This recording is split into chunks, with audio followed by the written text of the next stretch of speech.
la France, l'armée française intervient au Gabon contre des troubles. C'est des troubles contre la dictature, j'appelle pas ça des troubles, j'appelle ça un droit légitime aux manifestations dans un premier temps, peut-être à l'insurrection dans un deuxième temps, contre une dictature. Et en l'occurrence, en 1990, si la France a réprimé les troubles, c'était bien pour protéger le régime d'Omar Bongo. Alors, quel est le rôle réel de l'armée française au Rwanda? Alors, il y a eu d'abord, avant le génocide, la prise en main par les officiers français de l'armée rwandaise qui ont fait passer ses effectifs d'un peu moins de 5000 hommes à un peu plus de 35 000 hommes. Donc un rôle de formation, également de formation de ces unités d'élite comme la garde présidentielle, qui seront les fers de lance du génocide par la suite. Il y a fourniture d'armes également en grande quantité avant le génocide, et tout ça dans un contexte où on voit que la répétition des procédés qui permettront l'extermination des Tutsis sont en cours, puisque les premiers massacres ont eu lieu à plusieurs reprises dans les années 90 avant que soit mise en œuvre la solution finale.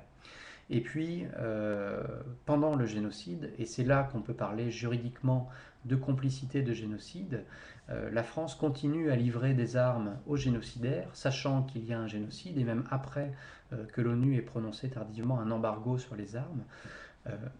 Cette dimension-là suffit d'un point de vue juridique à parler de complicité de génocide, mais ça n'est malheureusement pas tout, puisque très vraisemblablement, il y a maintenant un certain nombre de témoignages qui existent.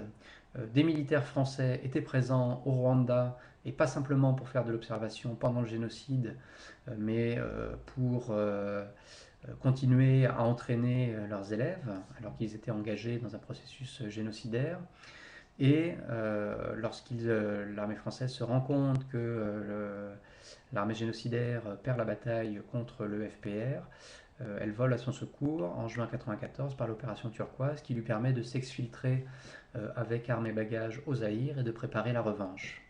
Bon, il y aurait bien d'autres choses à dire, mais pour aller vite, voilà l'essentiel de l'activité de l'armée française au Rwanda pendant le génocide, sachant que ça n'est qu'une dimension de la complicité de génocide, puisqu'il y a eu également complicité au plan politique, diplomatique, au plan médiatique et au plan financier de la part de certaines instances officielles ou officieuses en France. Alors, autre question. Les viols et les meurtres avérés des éléments du Bima au Gabon n'en a jamais eu lieu à des poursuites. Peut-on dire qu'il y a impunité de l'armée française en Afrique? Alors personnellement, j'ai pas connaissance de ces cas de viol. Cela dit, ça n'aurait rien de surprenant parce que les violences sexuelles de la part des armées occidentales en Afrique et pas simplement de l'armée française, mais l'armée française ne fait pas exception loin de là, sont malheureusement une banalité. Et effectivement, oui, on peut dire qu'il y a une impunité pour les militaires français en Afrique, hein, parce que si on regarde les crimes qui sont connus et qui ont été même portés devant les tribunaux, je pense à l'affaire Mahé du nom de cet Ivoirien assassiné sur ordre de la hiérarchie militaire en 2005 en Côte d'Ivoire, et ben, le général Poncet, mis en cause par ses subordonnés dans le cadre de ce meurtre, est toujours en liberté, l'affaire traîne et il ne sera vraisemblablement pas condamné. Et on pourrait multiplier les exemples, il y a effectivement une tradition d'impunité aussi vieille que la colonisation pour les militaires français en matière des crimes commis en Afrique. Alors, en gros, l'armée française continue à pérenniser l'esclavage sous une autre forme sur ses anciennes colonies, votre avis?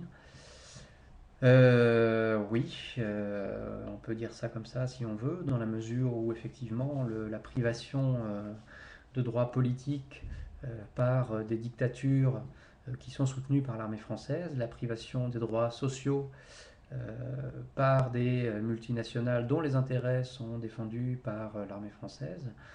Alors ça n'est pas le statut juridique exact de l'esclavage, mais effectivement si on regarde les conditions de vie d'un certain nombre de populations dans certaines régions des anciennes colonies de la France en Afrique, on n'est pas très loin effectivement de l'esclavage. Alors, les crimes du 28 septembre orchestrés en Guinée, manipulation française ou est-ce d'Addis selon vous? à ma connaissance, alors je ne sais pas si la responsabilité personnelle de Dadis Camara est engagée dans l'ordre de commettre le massacre. L'organisation Human Rights Watch affirme que oui. Lui s'est défaussé sur le chef de la garde présidentielle qui d'ailleurs en représailles a tenté de l'assassiner très récemment. Je ne crois pas du tout en l'occurrence ici qu'il s'agisse d'une manipulation française. Les crimes ont réellement été commis, ils ont été filmés. Par ailleurs, juste avant ces crimes-là, la France n'entretenait pas de mauvais rapports avec la junte au pouvoir. Dadis Camara venait juste de recevoir la visite d'un des émissaires officieux de Sarkozy, en la personne du député Balkany, lequel, contre l'avis du Quai d'Orsay, Quai d'Orsay qui pèse relativement peu en matière de politique africaine de la France, contre l'avis de ce Quai d'Orsay, avait conseillé à Dadis Camara de maintenir sa candidature pour se présenter aux élections. Et je pense d'ailleurs que si la junte guinéenne a commis ouvertement un tel massacre, c'est peut-être qu'elle se sentait autorisée à le commettre par ce genre d'encouragement. Donc, à moins que des éléments viennent vraiment infirmer le scénario pour l'instant connu des événements, je ne pense pas qu'il s'agisse d'une manipulation française. Alors, quel est le regard de l'armée française sur les militaires africains instruits à Sandhurst, UK, West Point, USA, en fait hors de Saint-Cyr et autres, la Flèche, etc.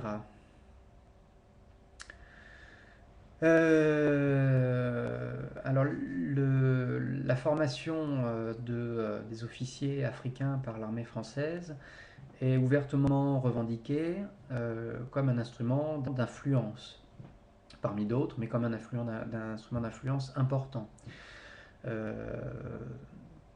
J'ai dans mon livre rapporté telle ou telle déclaration, par exemple, de certains officiers français disant quand on a été à l'école de guerre avec Idriss Déby ou quand on a été à l'école de guerre avec le général Gay, évidemment, ça permet d'aplatir par la suite un certain nombre de difficultés. Par ailleurs, les formations d'un point de vue plus technique, les entraînements militaires en Afrique sont aussi une manière d'accoutumer les armées africaines à intervenir sous commandement quasiment de l'armée française et à manipuler du matériel français et donc à s'équiper avec du matériel français. Donc de toute évidence, la formation offerte aux officiers africains par l'armée française n'est pas du tout désintéressée. Alors, parlons de votre engagement. Pour quelles raisons vous battez-vous pour nous? Avez-vous déjà été en Afrique? Alors moi je suis militant dans l'association Survie depuis maintenant 6 ans, depuis 2003. J'y suis venu par le biais de ce que j'ai découvert tardivement, comme beaucoup de personnes, sur la complicité de la France dans le génocide des Tutsis au Rwanda. J'ai découvert ça, j'ai découvert d'autres aspects également par le biais de conférences prononcées par feu François-Xavier Verschave. Il me semblait absolument incroyable et scandaleux que ces crimes commis au nom de l'État français par l'armée française puissent rester à la fois méconnus et impunis. Et donc il m'a semblé utile de militer dans cette association qui travaille à les faire connaître et à faire en sorte que cela cesse et que l'impunité ne demeure pas éternellement. Voilà.